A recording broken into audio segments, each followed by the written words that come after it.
Hi, everybody. Welcome to the April SJAA Imaging Special Interest Group meeting. And tonight we have Brad Haakenson, who's going to talk to us about smart telescopes.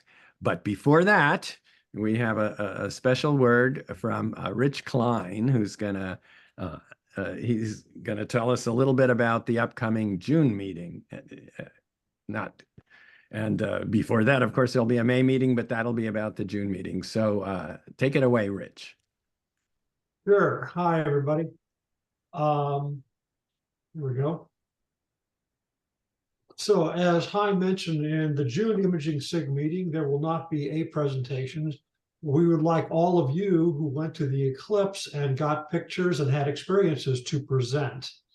So I have been volunteered to herd all these cats. So I would like to hear from you if you have traveled to the eclipse and have images or stories to tell, and maybe willing to present. And or those who didn't travel and took pictures from here, that's great too. So please email me. There's my email address right there. And if you could just send a few lines of text, like your name, where did you go to see the eclipse? In other words, both large and small scale. Like, I went to Little Rock, Arkansas, and we pulled over on the side of the road. In my case, I was near Carbondale, Illinois, by McDonald's. Why did you chose that location? In my case, it was close to where I grew up. I visited friends and I could see the eclipse. So that was good. And then details of your imaging equipment, like what camera or telescope you used, what the lens was, mount, and what was your strategy for taking shots if you had any. Like in my case, I had a Seestar F60 smart telescope in solar mode, and I shot a time lapse, 1 second time lapse for 24 minutes. And then finally, your images and anecdotes, like what went right, what went wrong. Usually in any observing session, something will go wrong. What would you do differently? How would you counsel people to take images of eclipse? Got any war stories? Oh my God, the traffic was so crazy, if you could send that to me in text form, I can put it in the presentation. So just a few lines of text going over all this stuff. And I will follow this meeting with all this stuff in an email. Trying to get it to, here we go. Depending on how many presenters we get, it'd be good to try to keep it about 5 minutes per person. I think it would probably work best if I had all the information and images and I presented them while the individual people narrated, as opposed to switching presenters 5 or 10 or more times. However, I'm open to discussion. So once again, here's my email, rich.klein@gmail.com. Please email me if you're interested in showing pictures. We'd love to see your pictures. And that's about it. Any upfront questions? And then we can go to Brad. All right, well, that sounds good, and deal with it in email. And so, as we were saying, Brad Haakenson is going to tell us all about smart telescopes. So here, take it away, Brad. Well, probably not all about them, but hopefully enough to help people out and cause some discussion and hopefully some arguments. I'm a little bit about me starting out. I got into astronomy when, like a lot of other people, when I was a teenager, got a really awful Tasco telescope for Christmas one year. It could almost see across the street, but I sat out in the dark in Western Colorado a lot of nights and didn't see a whole lot. But I learned and I started spotting constellations, and I got interested. And actually, when I was in college, a couple of buddies and I ground an 8-inch mirror that worked. We actually built a Newtonian off of it, and it, well, mostly worked. Then later, so many things, job turning into career, family, kids, kind of got out of it for a lot of years. About 5 years ago, started thinking about retirement, started thinking about something to get me out of the house, and fell back into it both feet head first. I'm not sure how that works, but it was pretty much commitment. And you know, spent my career in technology, so I tend to move towards the more technical aspects, technological aspects of the hobby also. I'm gonna express a lot of opinions, hopefully politely. Hopefully people will take them in the spirit intended, and let's have some discussion when it's over. So I'm going to start out, talk about what they are, do a quick survey of just some of the smart telescopes on the market. There seem to be more every week. And then talk about what they are, what they aren't, where they're going, and my opinions about what it all means. So let's get going on that. Let me share my screen really quick and get this thing started.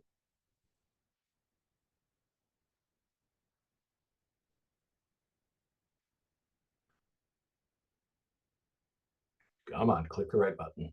There we go. And everybody can see that? Great, thank you. So let's start out. What are they? What's a dumb telescope? I think the smart telescopes are kind of dumb. They're telescopes. This actually is really interesting because I've seen a few threads on various discussion boards where people are saying, no, this can't be done. You know, originally they were saying, oh, they're connected to the internet, they're downloading images, they aren't actually taking any images. And then pointed out that a lot of people are using them offline. Like, well, people in this club, when we go out to RCDO, there's not much signal out there if you want to try to connect to the internet. Recently, I saw one that said that they are just storing all of the images of the entire sky, generating the images in real time, overlaying moon, comets, whatever else. I was like, wow, that's a real bargain, because as far as I can tell, that would cost a lot more than the telescope would. They generally are completely computer controlled for location alignment, aiming, tracking, live stretching, processing, stacking. Basically the same things in the apps that most astrophotographers are using, especially if you use something like an ACR or anything like that. The difference is that they're closed boxes instead of open boxes. In other words, everything is there, the hardware is pre-configured, and it's not set up for any kind of customization, within a couple of small things. They don't have eyepieces. No way to look through them. There is one company that does put eyepieces onto the few of their telescopes, but they're not eyepieces. They're little mini displays for what the telescope is capturing, and they have LCD inside, which I think is hilarious.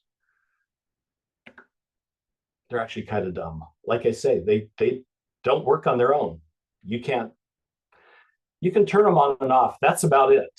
Other than that, they need a phone, a tablet, a computer, something to control them. Externally, generally over Wi-Fi. They're easy to set up. They're simple to run. That's kind of self-explanatory. They're kind of the idiot's answer to telescopes and astrophotography. And I don't know about you, but at this point in my life, being an idiot's kind of fun sometimes. And they're all primarily alt-az. No polar alignment by default. There's a couple of them that you can kludge into polar alignment with some various compromises and weirdness. Glenn knows about that. He's been playing with it.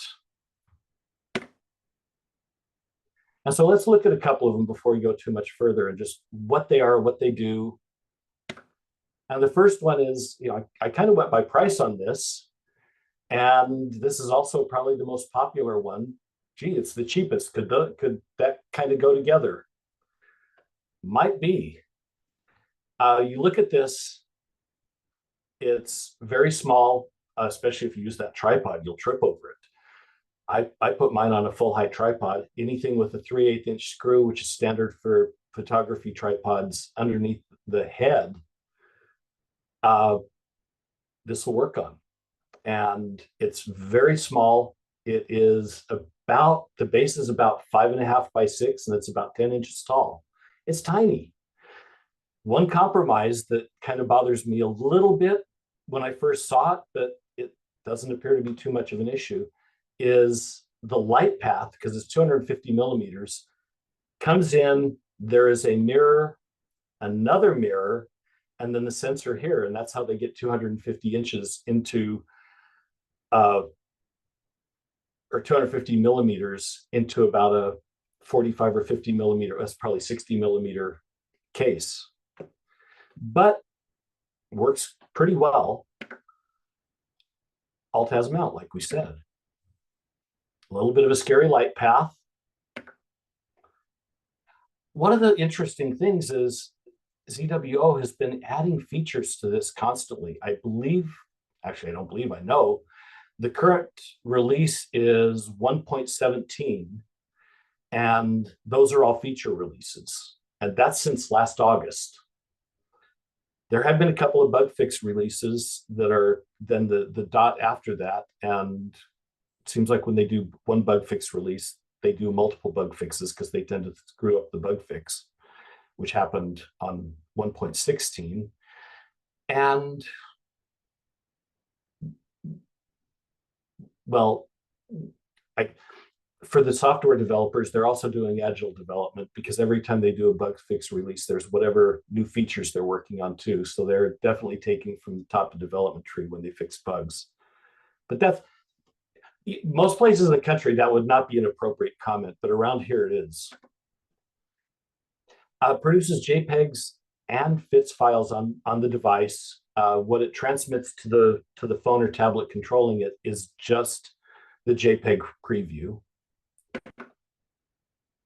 And comes with an internal filter cassette with a couple of filters in it. And then they also bundled in a solar filter, which kind of made it popular for the Eclipse.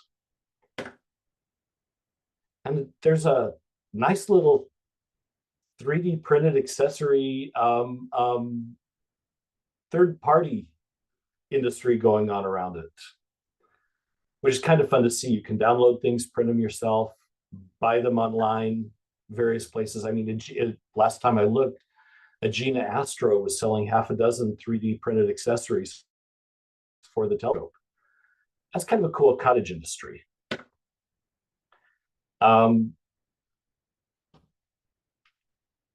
Look at a couple of pictures. Oh, I own this one. It's named Dark Star. A couple of images, just give an idea of what it can do. I actually took this one, processed it myself. I didn't process this one because I didn't go to the Eclipse.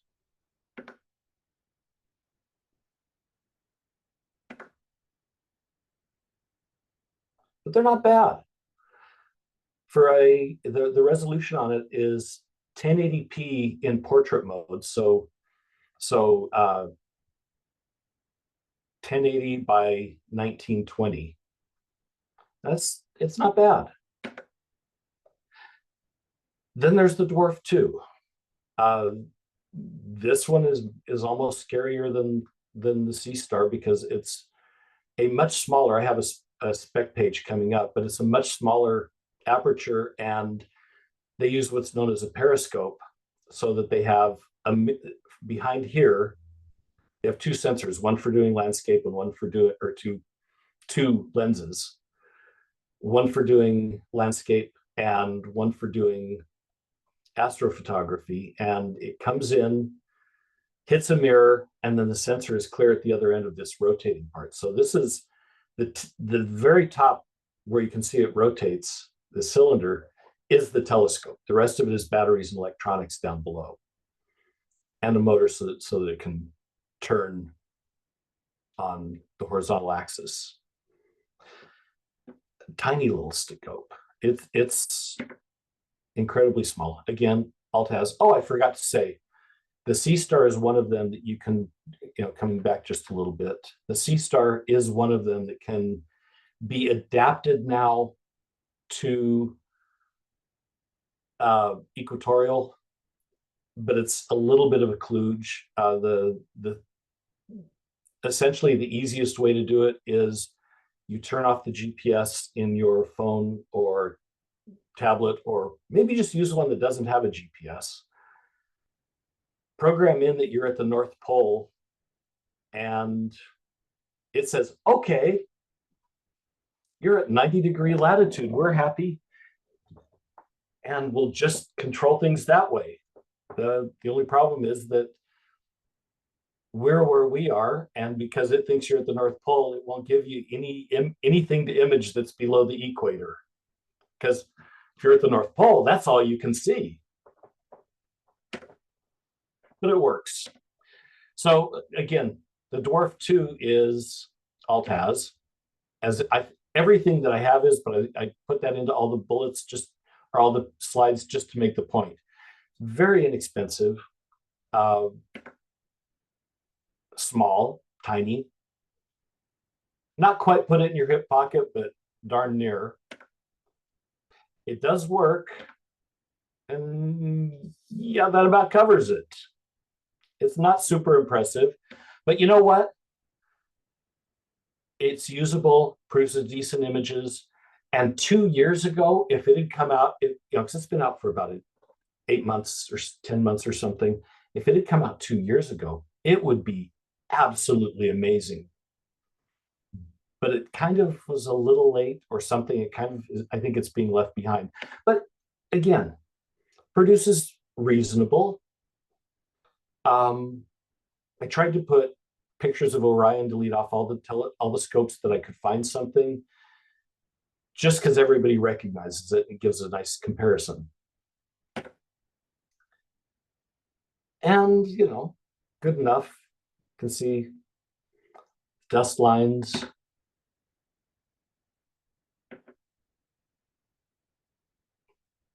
But not spectacular.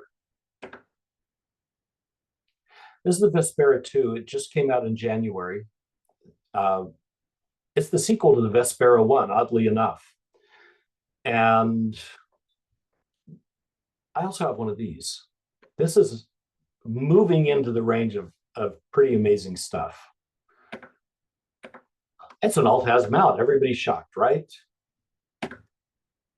Has pretty good resolution. It has an 8-megapixel sensor in it.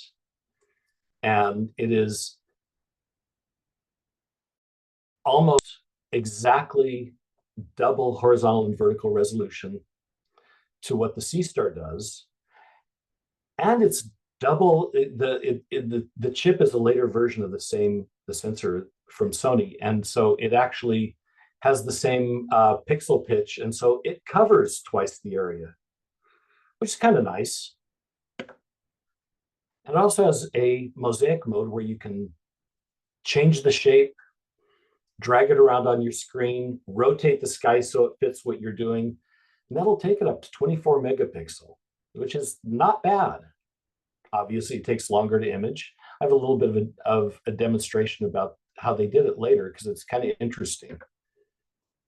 Also has a scheduler. You can set up in their software, you can set up your night and say, start out, go here for 2 hours, go here for 3 hours, shut down, keep going, whatever you want it to do. It's the first of these smart telescopes to incorporate that, which is something that a lot of the astrophotographers are used to.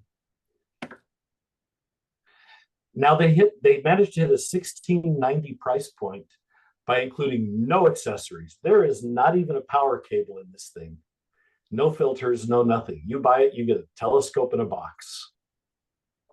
And well, it did have a Tyvek sleeve covering it. So I guess, that was pretty cool.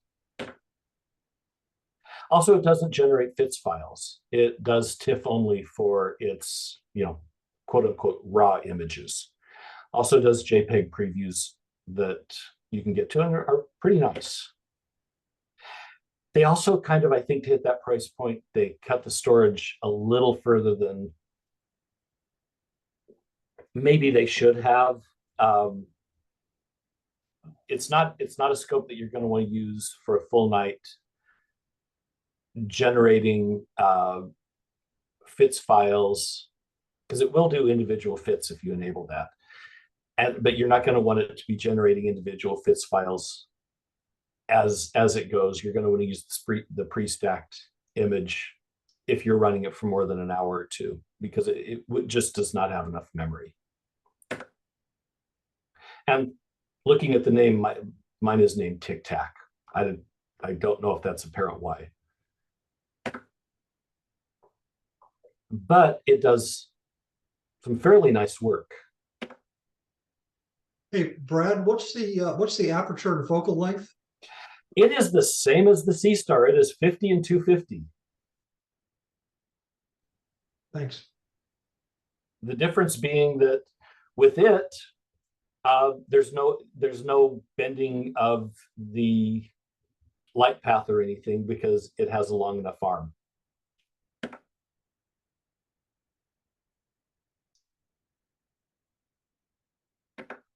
So I noticed one of the images you had these diffraction lines. Is there a reflector in there? Or that's not a refractor? No, it is a refractor. So what's the story with those? Is that artificial? People put things onto the front of the scopes, and there's filters you can do that in Photoshop now too. Okay. All right. And I would say that these are artificial because if you notice, they're only on the bigger stars. The smaller stars don't have any artifacts at all. All right. So that kind of tells me that somebody was playing with filters.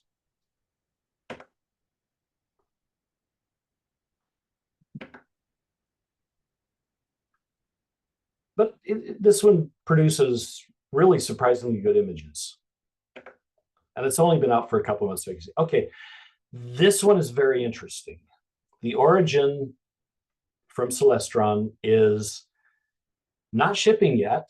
They are supposed to ship in May, and a lot of dealers and stuff are saying that, yeah, they're expecting one or two. Almost like Celestron saying, okay, we actually shipped some of them. We hit our deadline. You know, and most of the dealers are saying, yeah, and I'm expecting it on May 31st. But that'll ship in May, so I guess that hits it. But it's Celestron's entrance into the smart telescope world. And again, well, we can see looking at it, it's an Altaz mount. What a shock.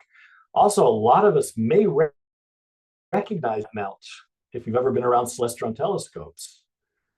So they are reusing some old technology.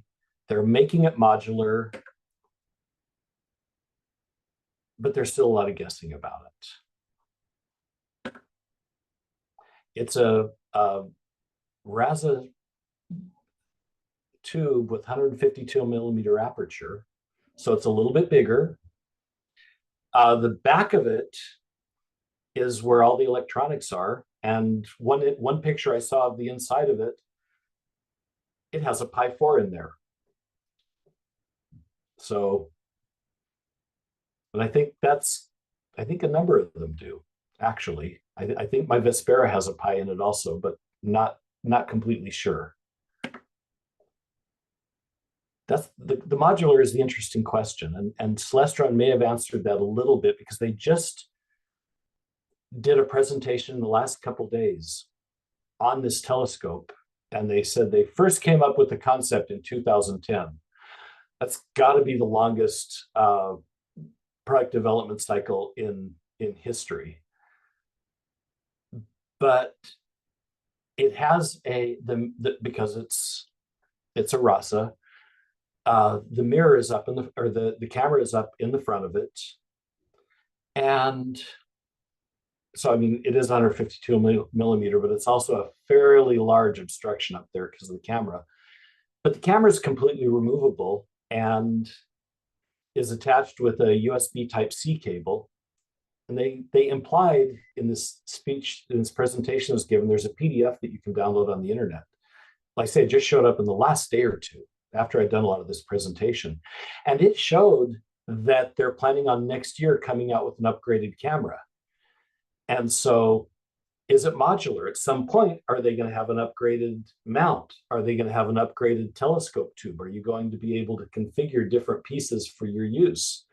And so it's kind of bending the rules between a conventional astrophotography setup where you pick and choose the pieces you like, and the smart telescope setup. It's kind of interesting where this might be going. And I think this is really indicative of where the industry might go over the next few years.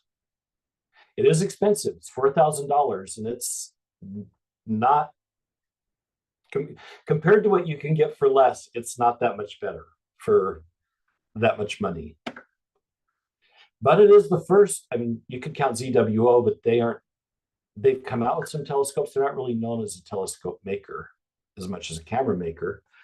And so this is really the entrance of the brand names into the world. So this is, even though it's not out yet, it's worth including because there's a lot of interesting things that may be signs of the future going on with this one.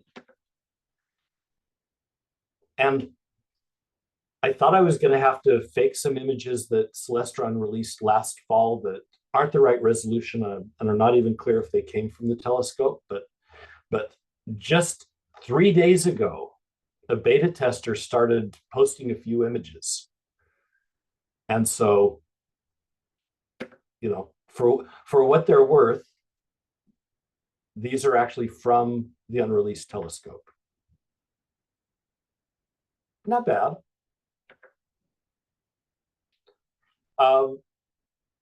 And then speaking of high priced, this is the Unistellar eVscope 2, which I was mentioning has a fake eyepiece on it. Evidently, it's really good for outreach. People love to look through it and think they're looking through the telescope itself. It's Newtonian, oddly. Evidently, the sensor is, and all of the Unistellar telescopes are Newtonians. Evidently, the sensor is up on the side of the tube. I don't know. It's 114 millimeter aperture, so that's decent. The fake eyepiece. It is expensive. This is a $5,000 device. It can be yours for $5,000 or about 1,600 used. One of the big complaints about this was their process to get a FITS or a TIFF image was you would go out and take your pictures, then you would go home, connect it to the internet. It would you could get your JPEG previews immediately, but if you wanted to have anything to process more, then you had to contact Unistellar on their website and request that your images be made downloadable in RAW format. People weren't amused by that. And so just in the last couple of weeks, the major new feature that you can access your raw data directly without having to go to them. I believe it still uploads everything though, so that they can leverage it for whatever they do. Hey, Brad. Yes. Just wanted to comment. I remember seeing a demo of a Unistellar at least 5 years ago at Google, but in any event, not only did they have the fake eyepiece, but you could also connect to it on your phone, right? And yes, you can. So you don't have to use the eyepiece, like you say. Is, no, but people like looking through eyepieces. And also there's a comment I wanted in the comments section. It's hard for you as a speaker to keep track of that. So I'll Please do. If people comment. So Glenn Nelson says SETI has a large number of eVscopes probably donated to them for citizen science. Yeah, the image quality is not the best on them. They have kind of a cool look to them, but the image quality, especially for the price, especially for the resolution, is not that wonderful. As you'll see, also, outside of a solar filter that they've made available, there is no provision to add any other filters to this at all. And they maintain that they can do everything in software. Interesting. And so again, Orion is not as high a quality. And yes, those are real crosses on there because it does have a spider on it because it is Newtonian. Interesting colors, interesting look and feel to it, but it's not as what I would, this is subjective. I would not consider their imaging quality as good, especially not for a $5,000 device. And yes, yesterday on their website, this was a $5,000 device. It's not terrible. All right, so let's look a little bit at those 5 telescopes. Pricing here, like I say, okay, not 5,000, 4,900. I apologize for the inaccuracy. But 50 millimeter, the Dwarf, and it's partly, it has a pretty decent 8 megapixel sensor. Normally it's been down 2x2. You can use it in that mode, but with a 24 millimeter aperture, and it's just tough to get really high quality out of it. Also the sensor, you know, you go off of numbers on Sony sensors, and it is an older sensor. The Vespera, again, has a brand new sensor. Sensors are important. We've learned that in regular astrophotography or regular photography, if you're into that. I gotta close my window. We have a flock of crows in the neighborhood, and they just roosted on a tree right outside my room. And so I feel like I'm in an old Alfred Hitchcock movie right now. And the eVscope, again, 114 millimeter, 450 millimeter. It's a 7.7 megapixel sensor. It's not really looking that good from it. Now, where these all get interesting is the field of view. Again, the Seestar is 1 1/4, you know, round numbers, 1 1/4 by 3/4 of a degree. The Dwarf Lab at 8 megapixel mode covers a nice bit of area, but again, with that aperture, it can't really do it justice. And I don't think for the price the optics are that premium either. The Vespera is, like I said, it literally is double the Seestar in each direction, which oddly enough takes 2 megapixels up to 8 megapixels. It's all magic in this. The Celestron Origin is 6.5 megapixels, but it is just almost the same field of view as the Seestar. So it's not going to see a lot more area, but it's going to see a lot more detail, which is kind of nice. And the eVscope, very similar. It zooms in even more, has a much smaller area with a large sensor, but I'm not sure that the optics or the processing or something really justifies it based on what comes out. Important thing for these moving forward, because of some of these limited field of views, is whether or not a Mosaic mode. ZWO has it in the Aussier, and they mentioned it prior to release in a number of communications with people that there would be a Mosaic mode in the future. And so far, the future is not here. It'd be nice if it was. Dwarf Labs, no plans that anybody's heard.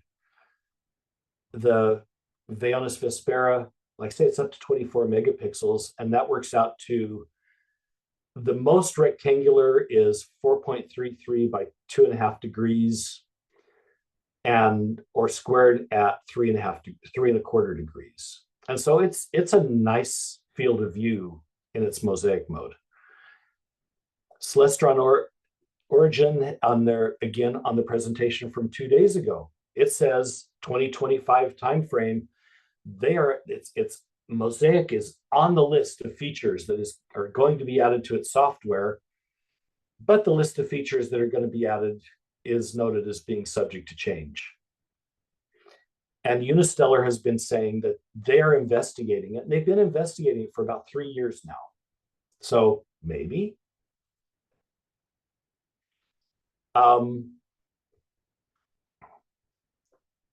Here we have the bundled filters.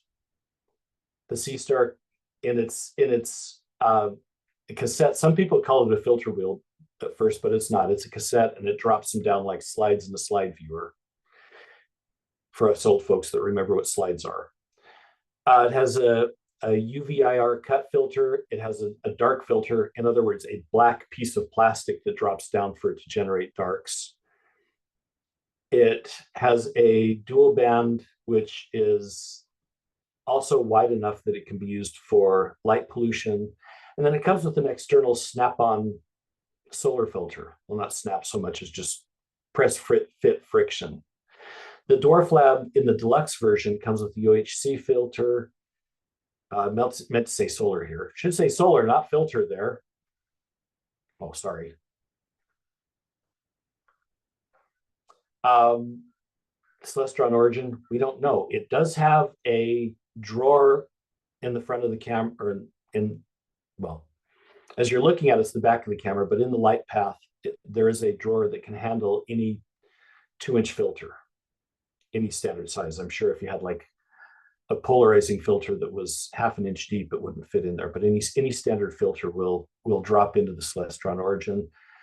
And the Unistellar eVscope comes with none, just like my Vespera. Now we get to do the analysis. Thanks for putting up with looking at where we're at, kind of as a cross section of the market. And so, what does all this mean for conventional astrophotography? Short answer, today it doesn't mean anything. You keep going down the paths that you like or not. Longer answer is still absolutely nothing, because yeah, it's like when they started colorizing movies in the 70s and everybody was up in arms. They didn't destroy any movies when they colorized. They aren't destroying anything to do with astrophotography now. It is almost like a separate discipline today. In the future, maybe not. But that's what I say. At the lower end of the market, at the lower end of the astrophotography market, there's already some intersection, and the features are getting more capable all the time. The feature set on these little scopes is moving up constantly through software, through new versions, but they're still inherently limited. They're closed boxes. Just like a lot of computers, closed boxes, they're generally not expandable. I've thought about opening one up and seeing if it was expandable, but then I come to my senses because I don't want to spend the money to replace something I destroy. Like I said, the two of them, the Dwarf and the Seestar, can be stuck on wedges and with some limitations be used equatorially. That is also on the list of possible changing features of the Celestron Origin. They're saying that, again, the document that just came out is saying that in the future, it will have the capability to be used equatorially. But some products, like my Vespera, are in the 2nd generation, and they're moving forward with advanced features. And again, using the Vespera as an example, and I'm using it a number of places because it's probably the most advanced of the smart telescopes or dumb telescopes, or however you want to think of them. It's probably the most advanced right now available. It's actually having a third generation. It's been out since January, and there's another generation coming out called the Vespera Pro. Might ship next month, might not make it, much like the Origin. And it uses a 12 megapixel sensor with a lot of additional software features that are being folded into it. They'll probably come back into the older scopes eventually. And it will be able to do up to 36 megapixel mosaics. And it's smaller. It is a smaller pixel pitch. So even though it's 12 megapixel, it actually will be a smaller viewable area. Its imaging area, its field of view will be smaller than the Vespera 2. So again, more detailed. But ZWO, while they said they had a few of them at the various places looking at the eclipse earlier this month, they have produced no images from it. So a lot of people that have pre-ordered them and are expecting delivery next month are getting a little nervous. But they're coming out. And to kind of show differences, this is a similar image. Again, oddly enough, everybody likes to take pictures of Orion for some reason. But this is a comparison from their website between the Vespera and the Vespera 2. That on the Vespera, it took 2.7 hours of data collection. And in the Vespera 2, which is a more detailed image, was done with 1 hour of data collection. And so this is one of the few things I could find that really showed difference moving from generation to generation, and that's going to keep getting better and better. Plus, I kind of like the picture. And I was also going to show you how their mosaic works, because their mosaic mode was done specifically to get rid of walking noise and to get rid of artifacts that you'd normally see from an alt-az mount, specifically field rotation. And they named it covalence or covalens, or your guess is as good as mine. Is everything that they've done, every specific feature that is their technologies they've developed is an ENS, something ENS. So sure, we'll let them get away with that. But it's live stacking mosaic mode. It overcomes field rotation problems via huge overlaps. It does about an 80% overlap from image to image while it's capturing. So it's, rather than doing the way most of us have seen mosaics generated by taking all the shots of one place, moving over, taking shots in the, that will overlap enough to map the images together, but then full set of images, and then a full set of images, and then put them together into a single image during the stacking process. It actually does it during the generation, and so it's moving every single time that it does a 10-second image. It then moves for the next piece of the mosaic. And they recently upgraded it for higher resolution sensors, improved it quite a bit. Everybody was complaining, no, don't change it. And then after it had been out for a couple of weeks, the consensus was, well, okay, that was all right. But it still takes a while. That is one problem, is it takes a long time, much longer than if you have a large sensor. But yeah, we have time. Let's produce better images.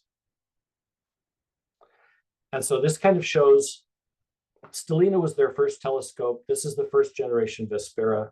It's similar to the Vespera 2 as far as the field of view. And then around it, this is the size of mosaic that it can create. Just on the fly, live stacking. Again, looking at the rosette, the difference in what it can do.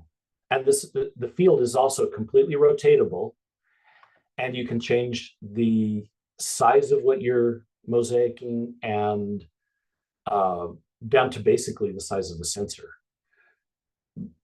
A lot of people, a lot of users are now using mosaic modes always because of the fact that it gets rid of the field rotation artifacts and it gets rid of locking noise. I'm not So exact. I'm just quoting Jordan, who asks, "How did Vespera 2 generate the higher resolution image?"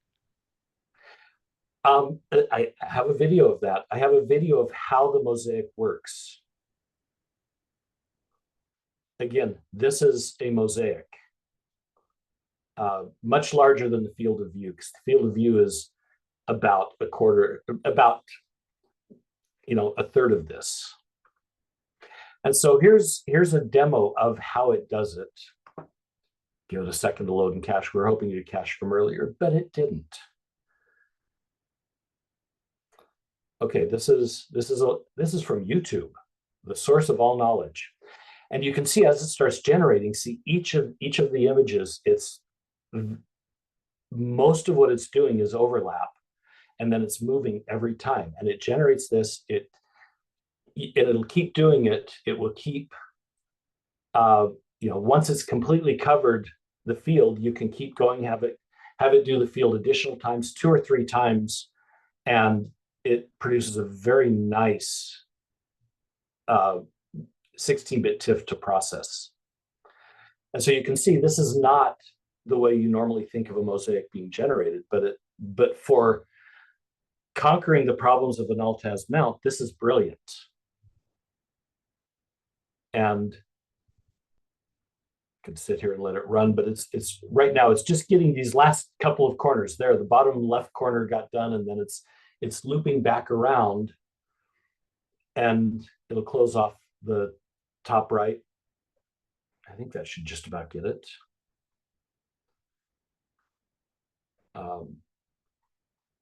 So that's the kind of technology that we're starting to see. So what does that mean today? Is it really astrophotography? There have been, again, on discussion boards, there have been a lot of people coming in and saying, this isn't really astrophotography. There's no pain involved. It just works. That's not really astrophotography.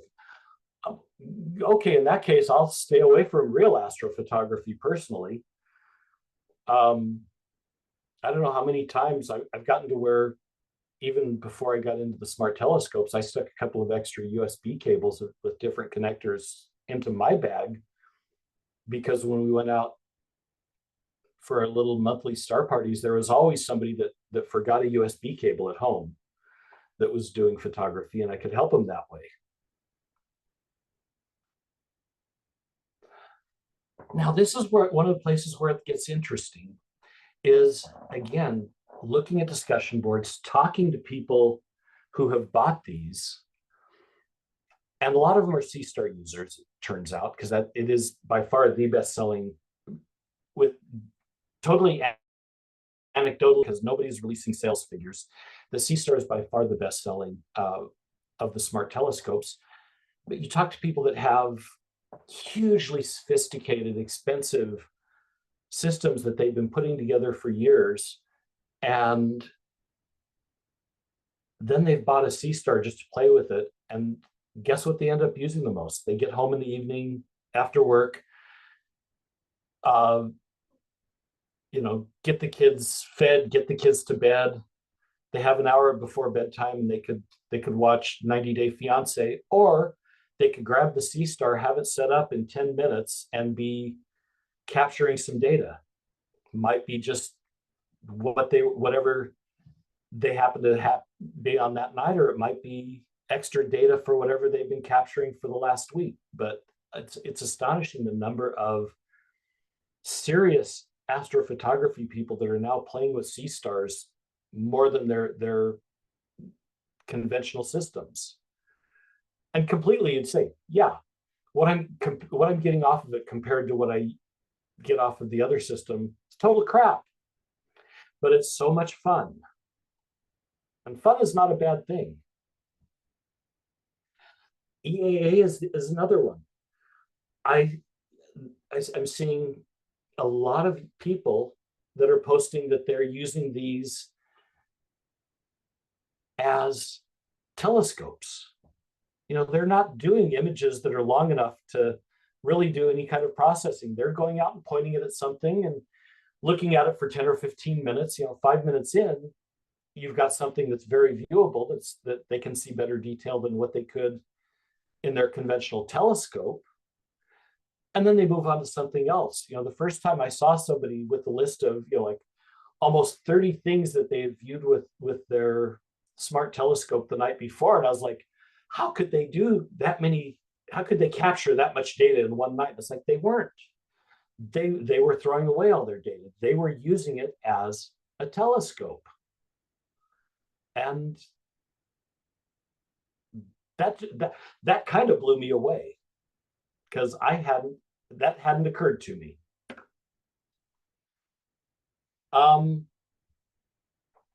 So yeah, I think the answer to this one is a resounding yes. People are using it that way. I just, again, I follow a lot of discussion groups on a lot of different boards. I actually even have a Facebook account that is only for following this. I don't have any friends. My family doesn't know I have the account, anything, because I'm kind of morally opposed to Facebook in general, but it's a good forum for this.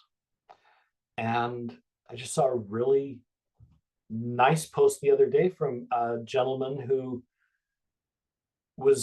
sounded like he was in his mid to late 70s, maybe even into his 80s, and lifelong stargazer, had given it up because, one, he couldn't handle the big telescopes that were required to see anything, and two, his eyes weren't good enough to see any detail.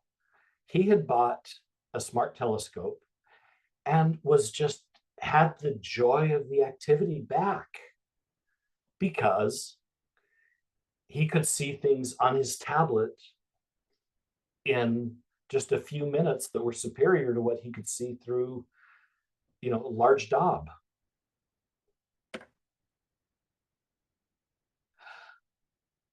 This is my phrase, by the way. I think that a lot of the smart telescopes are gateway telescopes. We live in a world of instant gratification. And so people are buying these telescopes so that they can do quick viewing, quick capturing. How many of them are going to then continue on and say, gee, I want something better. I want to be able to capture something better. I want to look through an actual eyepiece now and see what they see. You know, I see these very inexpensive telescopes as opening the activity that we love to a new generation. And I'll talk about that a little bit more too, because that's the future of our hobby. How many of us have bemoaned the fact that most of our practitioners are getting old, we're getting gray, we're getting bad eyes. You know, what's going to happen to this activity that we all love so much when the people that are driving it disappear? Well, this might be the answer. These are attracting new people. Yeah, they don't care about learning the sky. They don't care about knowing the details of every constellation and the history of where it came from and everything else. They might gain that interest later, but they want to go out, they want to look through it, they want to see something pretty and colorful, and they want to take the pictures that they can generate quickly and post them on Facebook or on Instagram or whatever. You know what? That's great. They are carrying things forward. They're gaining interest in something that we love. And that's what we have to watch out for, is the danger of gatekeepers, of discouraging that, saying, no, no, no. You need to start with a manual telescope and push it around the sky and learn things. No, I'm not going to tell somebody else how they should enjoy it. Oh, it's not high resolution enough. Oh, it's not this. Oh, it's not that. Oh, that's not how things are done. Well, guess what? Maybe it is how things are done, and we kind of need to accept things as they change. You know, I hope that doesn't offend anybody who has different opinions, but I think it's the truth. So where are we going in the future? Let's really quick compare things to the PC market of 40 years ago. For those of us who remember 40 years ago,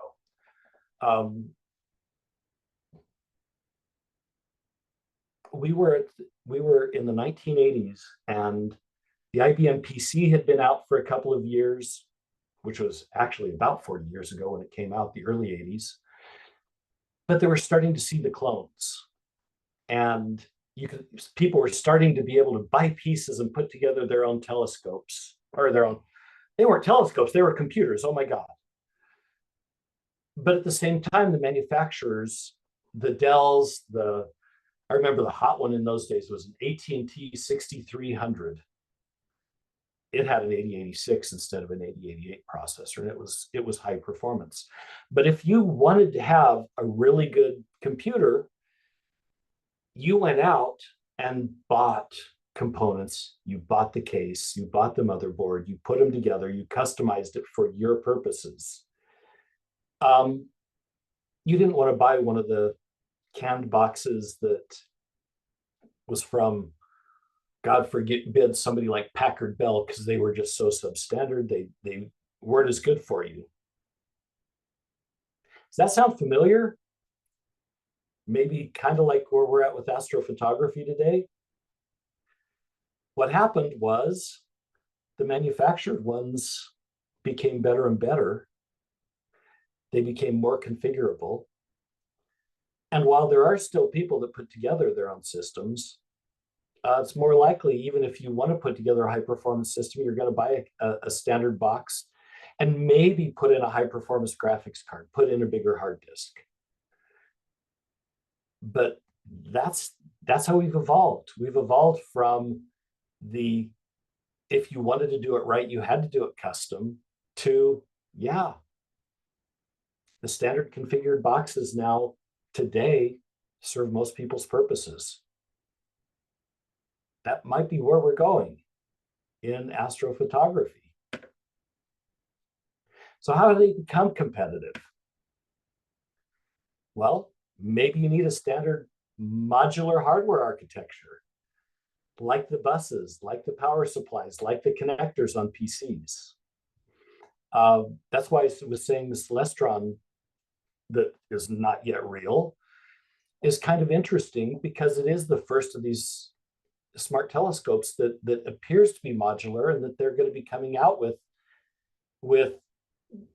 better modules, since they've already talked about a higher resolution camera. Are they going to come out with a higher resolution tube? Are they going to come out with instead of a mount that you can stick on a wedge? There's no reason a smart telescope couldn't have an equatorial mount. Heck, there's no reason a smart telescope couldn't have a self-aiming equatorial mount, and suddenly it would be as easy to use that as an alt-has mount if it would aim itself.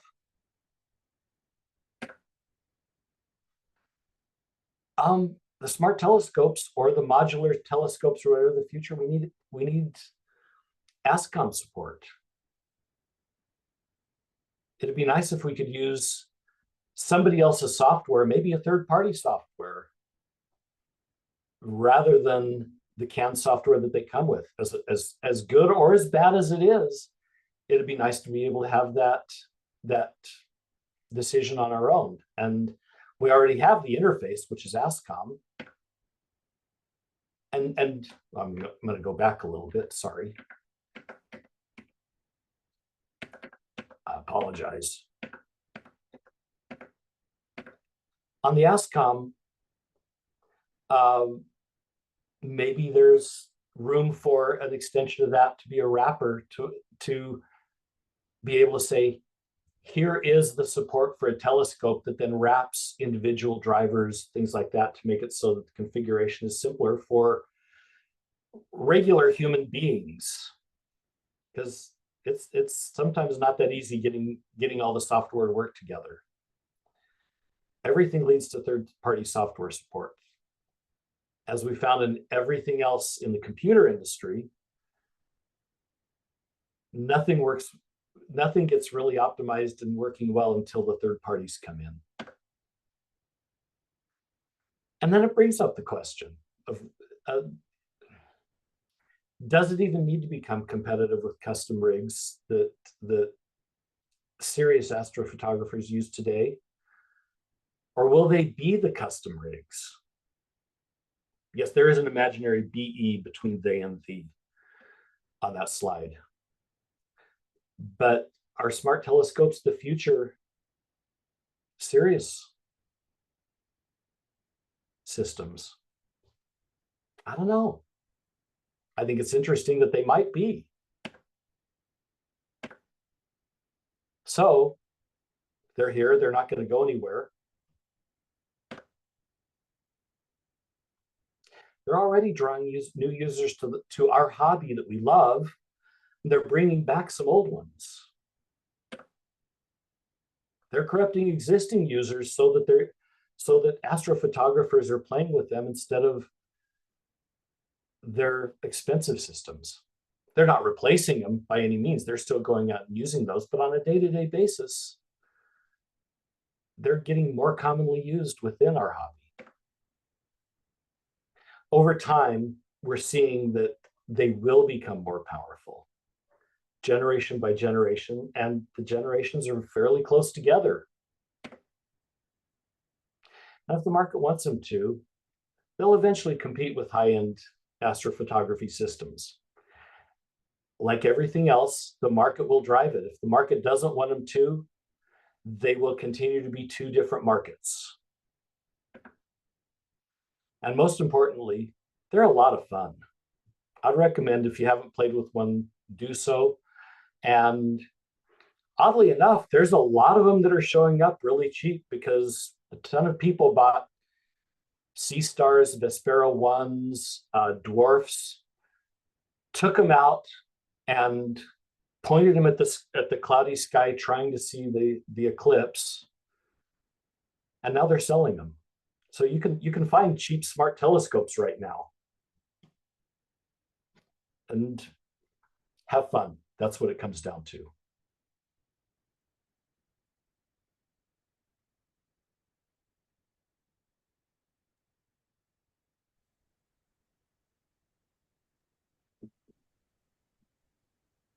Are you good? Is that?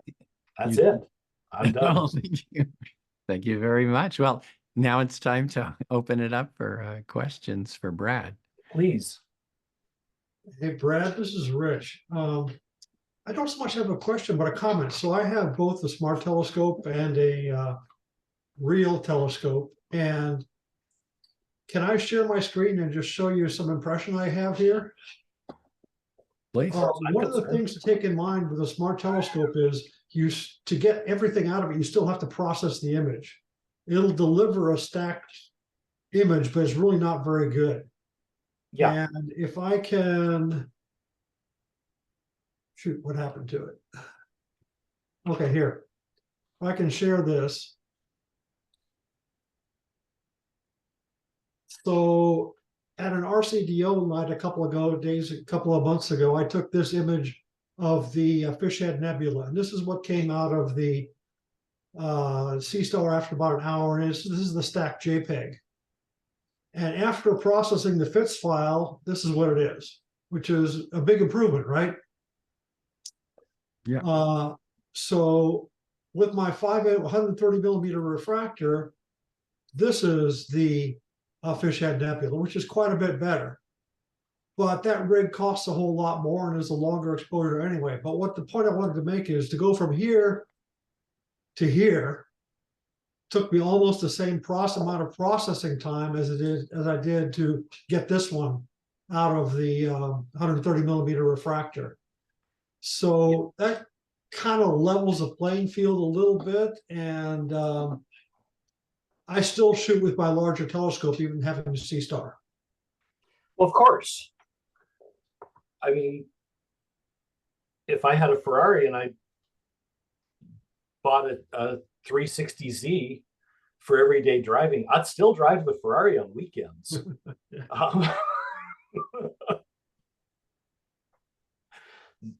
These are I don't see these as replacing anything, and I agree with you about the processing, and I when we first talked about this, Hai and I said that there might be time at the end of this to do some processing demos, and then when I started digging into it and looking at what there was to present and where this was going, is like, no, not this. But I would love to do, for me or for you or for anybody interested, to do a session maybe outside of one of these that is helping a lot of these beginners. And I'm saying these, and I'm barely past it on the image processing. It would be great to have a couple of sessions and working groups just Yeah, I for think, people to learn. Our little Seestar users group, as it were. I think, Glenn, correct me if I'm wrong, did somebody commit to making a presentation on freeware processing of Seestar images? Might have been Brad. It might have been me. Yeah, Yes. okay. Because I took the Seestar out to see the eclipse, and I sold 2 more. People were so impressed. Oh yeah. So I should get a cut. Well, next time, just tell them that you can get them a really good price on it, and Yeah, charge them about $100 extra. right. Go ahead, Jordan. I have a Stellina, which is the I guess the Yes. father of Vespera, and I use the updated singularity access. What I dislike about it is it's heavy. I'm an old guy. It's difficult for me to carry this thing that weighs more than an old IBM typewriter. And so what frustrates me is I'll set it to work on a particular object, and I'll leave it go away. It'll get cloudy, and it won't automatically leave me a picture of the last thing that it clearly saw. Any solutions? Yeah, that's when you really need to turn it on and have it saving all of the individual fits, and then stack them yourself until it gets cloudy. I think it would be wonderful. Actually, that would be a really good feature to suggest to all of these companies, is that they put in a cloud detector. Well, the Seestar seems to, when something goes wonky, it stops adding things until it clears up again. So Does it stop adding, or does it reject? what's the Mine difference? rejects. Yeah, so yeah, because I think it's still Gone. capturing, but it just is rejecting because there's no data. Right. Right. So what I'm saying is it doesn't trash your picture by putting clouds on top of it. No, but there's nothing left. I go back and it says incomplete, and so that's a frustrating thing. Yeah, I think the Seestar behaves differently. Yeah, it would be nice if any of them put in, added a feature to their software that just said, if the clouds roll in, stop. Yeah. And Discard retain. it, go forward. Because I mean, it's years and years ago, I worked when I was writing BIOSes for graphics cards.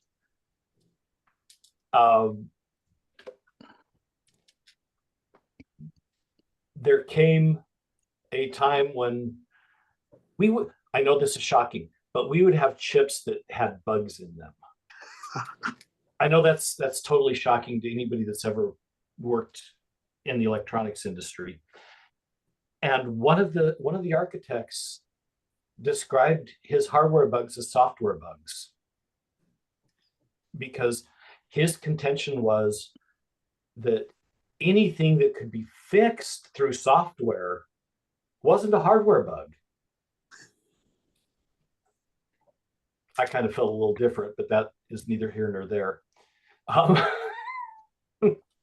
Well, my 2 cents on the weather thing is, in my experience, it's easy to detect clouds. It's not so easy to detect fog. So you might have to deal with that, but you can detect, the dew point, but it takes lasers and all kinds of crazy stuff to detect fog, whereas you can detect clouds with just an infrared Yeah, temperature thing. that's actually a really interesting thing. That Vaonis has also come out with on the Vespera, and I sprung for $120, even though it's only a problem in the wintertime here, is it has a little sensor that you can add to it, because it has a dew heater built in, but it has a sensor that you can screw into the device, into the telescope, that tracks the ambient temperature and humidity and drives the dew heater off of it automatically. I thought that was kind of almost worthwhile. But Jordan, I was just looking up for you if you heard me typing in the background, because unfortunately I do have a loud mechanical keyboard. Good for you. But I love it. But your Stellina weighs 24.7 pounds. Yeah, that's massive. No, it's more than that because there's a tripod attached to it. Well, yeah, but just the telescope itself. The Vespera weighs 11 pounds. The Vespera has a smaller aperture. The Yes. Stellina has about a 3-inch aperture, 3.1 inch. Well, the Stellina also has, even though it's an Altaz mount, it has a field derotator on it. So Mosaic HoloLens. no, it has the derotator so that you don't get the field rotation that you normally get with an Altaz mount. Okay. The Stellina actually rotates the sensor as the sky is rotating. Well, that's a good thing. So it is a much superior scope, but they also discovered that people didn't want to pay the $5,000 or whatever it was when price came down, but people didn't want to pay for that. Do any of those? Well, I can answer my own question. I think that none of the smart telescopes you discussed will image properly a planet. The Unistellar will, and theoretically, the new Celestron is, because it's 150 millimeter aperture, it's 6 inches, should image that's reasonably well. But the focal length seem way off. The focal length isn't great, but I can bring up that slide if you want. But just it has enough aperture, because none of the others even have enough aperture to do it. Stellina has a 400 millimeter focal length. And it's like 100 millimeter aperture. It's like f4. It's about a 3.1, so it would be 80 millimeters. Okay. Stellina, I think so. 80 millimeters. And that's still a little small for planets, but yeah. I get a nice dot. Well, we will see. Like I say, the Celestron really looks like it's going to be nice. It is $4,000, so it's not cheap either, but it might be very good. Well, Or the- it might totally suck too. That's the problem the with speculating on unreleased products. my understanding of people that have had the Razas is they're kind of a race car, right? They're Yeah. very sensitive, and it strikes me as odd that you would use that and try to make it, you know, idiot proof by making it a smart telescope. Well, that's you know, it's small matter of programming. Yeah. I mean, that's what, you know, I was one of the people worked on the original OS 10 at Apple, and that's what they said yeah, gonna make a Unix that doesn't require an administrator. And people are like, yeah, right. So I mean, it can be done, but it's long haul. Parenthetically, I also have a 20-year-old Nexstar 5 that I'm trying to calibrate. So I'm hoping that that'll give me a better shot at the planets. You need to collimate it. It revealing my problem. I'm having difficulty getting the finder scope to point where the main scope is going. Yeah, it's kind of nice using telescopes that don't have finders. I'll just leave it at that. Well, other than solar, I haven't tried to do planetary with and lunar. Haven't tried to do the Seestar on real planets. It seems kind of pointless. I pointed But- it at Jupiter on Yeah. a really, really, really clear dark night, Yeah. and I could see lines on Jupiter. Okay. Good. And you can see that, and if you pointed at Saturn on a good night, you can see it's kind of like what Galileo described as a star with ears. Yeah. Well, where I was That's going, about so the so extent. maybe I've just answered my own question, but because the field of view would be so large that they're not going to have the problem that when you Barlow up a big telescope to do planetary, the first thing that you run up against is it's darn hard to get it. and then you shrink the sensor size, right? Because you're Mhm. right to get higher frame rates. So you're just taking a little tiny piece of your sensor. It's very difficult to get the planet on that little piece of sensor, even though you've plate solved or whatever. It's basically just hard manual labor And they're at never that where they're point. supposed to be. Yeah.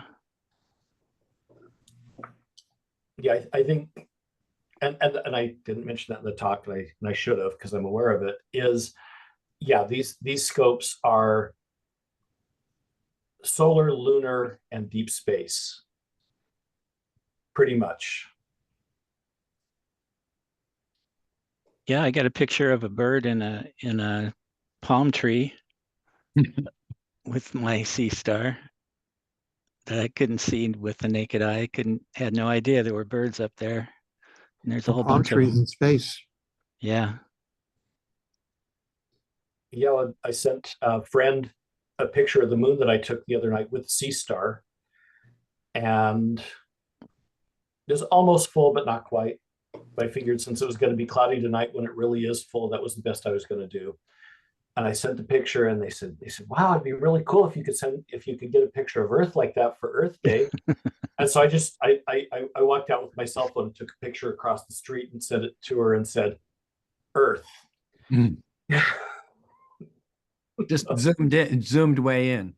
Yeah, it was not appreciated. So Brad, I have a question. The last, I would say that the previous, revolution in astrophotography, I think, was cloud computing, cloud telescopes, hosted, private telescopes where, Mhm. in the nice dark places, usually very fancy ones, and where you paid to use them. Now, that's different in that those were high priced.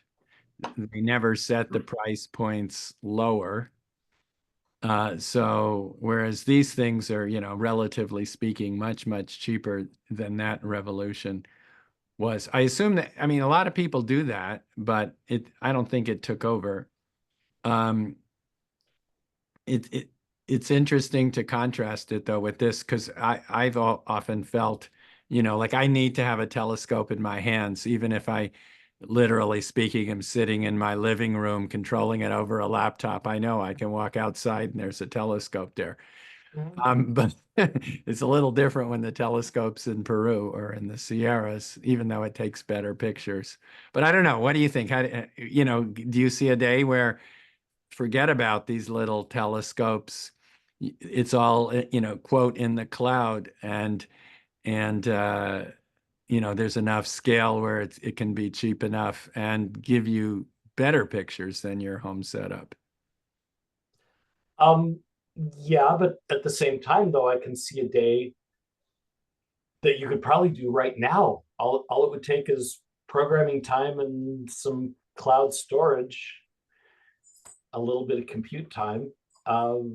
Why not just go out and do what I said earlier, people were accusing these of doing, and generate from databases, from images, everything else, generate your own Right. photos Right. Why not use Hubble virtually. pictures? Why But do you then, need a telescope?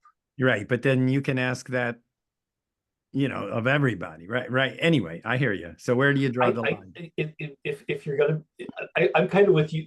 What I'm getting at is I'm kind of with you of there's something tactile, even if you're not looking through it, of it's my telescope, it's out there.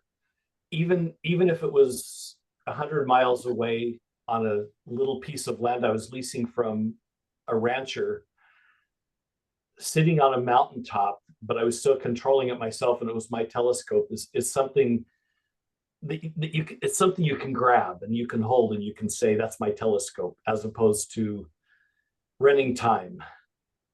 Yeah, well, I don't think it's an or thing. For me, it's an and thing, right? I when it's cloudy, sometimes I process data from Telescope Live, right? I'm a whatever level member there that they do these one-click observations, and over time, what they mean by that is it's just a canned 10R, 10G, 10B, or whatever.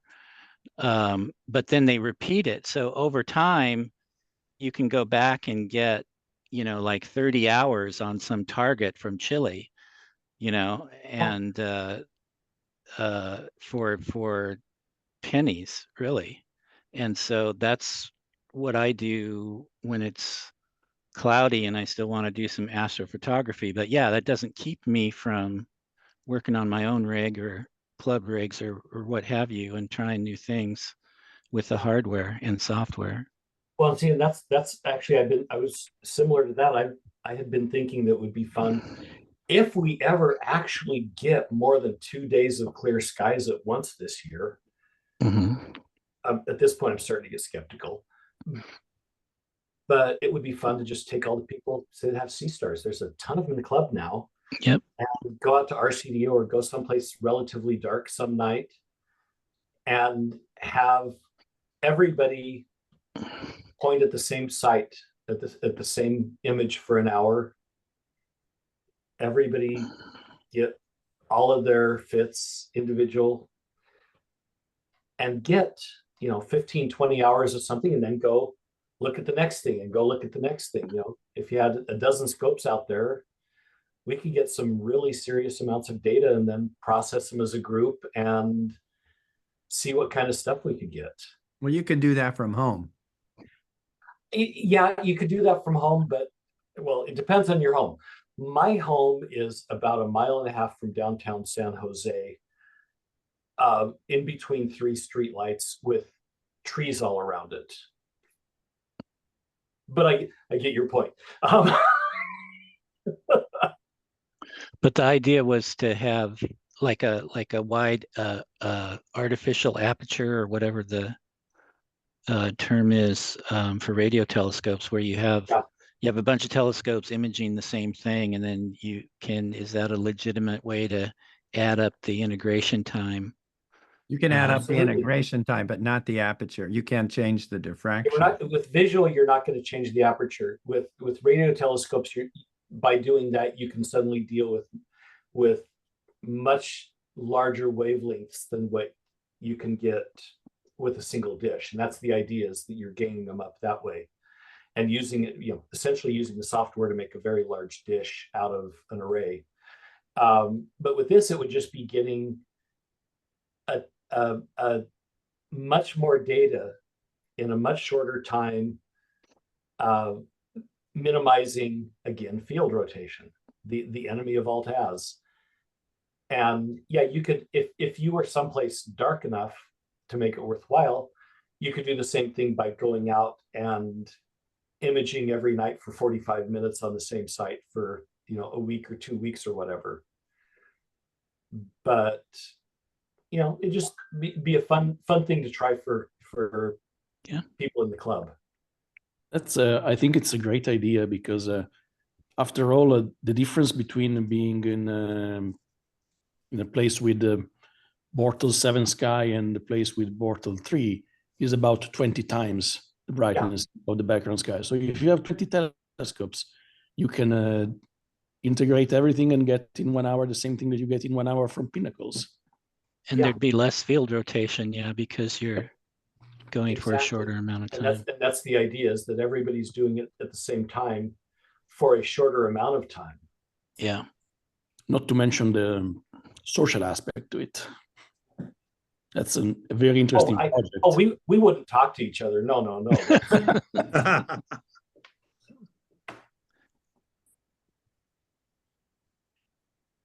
So what do you think? Will the club soon have 3 mailing lists? The observers, the imagers, and then the Seestarians, or whatever. No, we're taking over astrophotography. That's actually, I think it's more likely that, I've never been much of a visual observer, but what I hear the visual observers saying is that, they can see more with the sea stars than they're seeing visually. And you said that, Brad, earlier. So yeah, I think it's almost more likely to take over the visual side of the hobby than the astrophotography side. Until I started reading about it and talking to people that were doing it, it never occurred to me to use the Seestar or whatever flavor you happen to own as a visual telescope, where you go out and you look at something for 5 or 10 minutes, and then you go look at something else, and you're throwing away the actual data that you're capturing, because that's not the point. That had never occurred to me.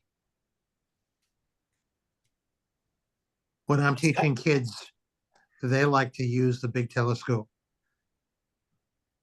Mm-hmm. Oh yeah. But how much?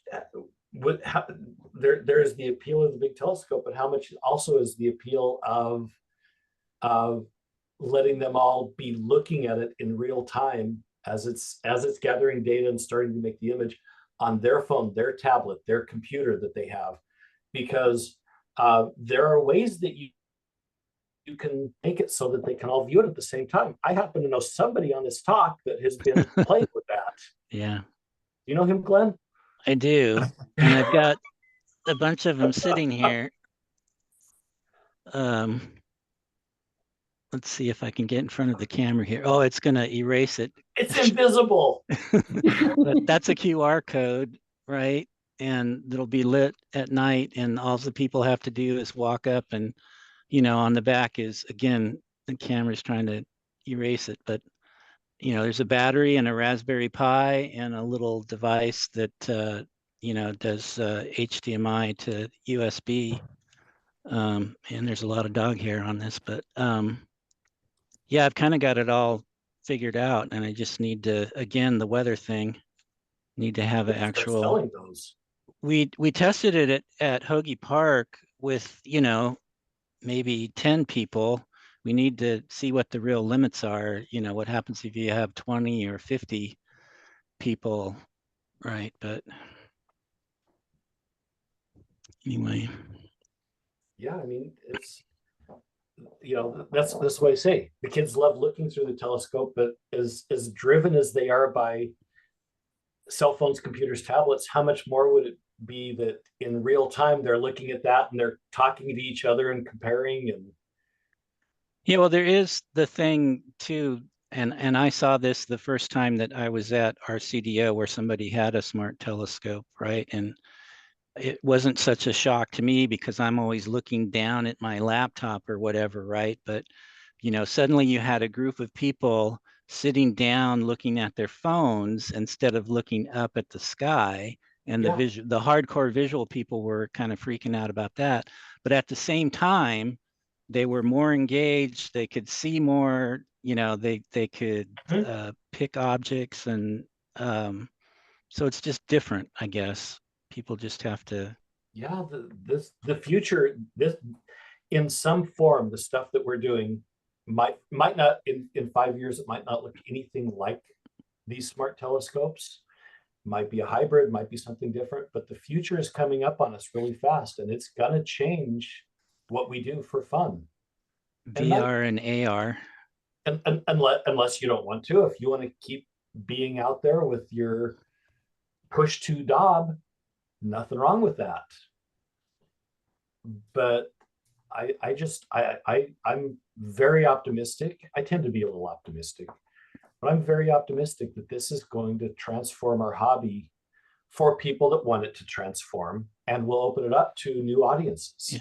Well, you mentioned the push to Dob. You know, there's the Celestron StarSense technology, which would be another example kind of a smarter telescope, right? So you slap your smartphone on the telescope, and through a mirror, it's plate solving the sky and telling you where to push. You know, it's a cheap telescope on a cheap mount, but it's interactive where, you know, it's telling you with a big green arrow, move here, right? And it gets you right on the target, which is one of the big barriers to getting into visual observing and astro is photography, is, you know, getting on the target. So if you want to see a really cool product like that, there's commercial time, because I contributed some hardware knowledge and quite a bit of software to this. There's a product called PiFinder. yeah, I'm aware of that. Yeah. Yeah, I have it. It has my code in it, and it mostly works.